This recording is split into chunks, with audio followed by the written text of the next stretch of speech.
John Dreze at this moment. John Dreze, your first reactions to the death of Father Stan Swamy. You knew him from his years that he worked in Jharkhand among tribals, and that work among tribals has led some to dub him a Maoist. That was the case that the police or the NIA had, that he was being funded by the Maoists or he was using funds to help the Maoists. How do you respond? Tell us about Father Stan Swamy. Let the world know who he was.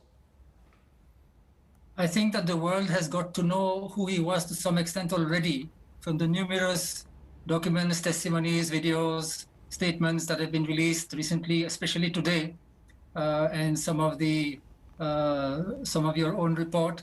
I have known him personally for the last 15 to 20 years. He was a wonderful human being, and I would say an exemplary citizen. And you asked the first reaction of mine to what happened today. I'd say it's one of the saddest days of my life. Secondly, I don't think that anything can excuse the manner in which he has been treated.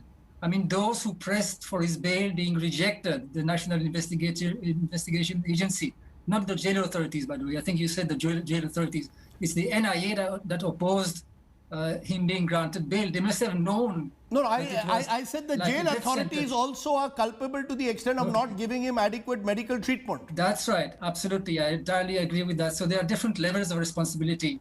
I began with the NIA because they must have known that they were inflicting something like a death sentence on a person against whom there's hardly any evidence. And in any case, I mean, even I don't think he's a Maoist by any stretch of the imagination, but even if he was still entitled to humane treatment.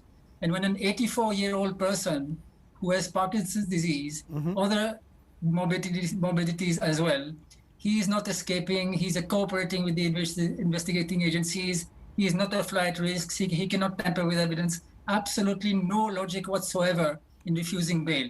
So I think that is inexcusable, but we must remember that this is the routine practice in UAPA cases.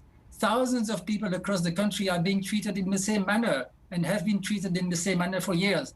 So I think that needs to be urgently looked at, the manner in which UAPA prisoners are treated, or for that matter, other under trial prisoners as well. Mr. Ribeiro has very rightly pointed out that very few other countries, if any, treat their prisoners in this manner, letting them languish in jail for years without trial, without even knowing what is happening to their trial. Their families being ruined by greedy lawyers who ask them for money. And then at the end of that, if the trial happens, in most cases they are acquitted. I'm told that the conviction rate in UAPA cases is 2%. That's right. Maybe it's a bit more, but it's basically no, it's 2%. Minuscule. But by that time, their lives have been ruined. So basically, you know, the sacrosanct principle that people are innocent until proved guilty has been turned on its head. In this case, they are being held guilty until proved innocent. That has to change.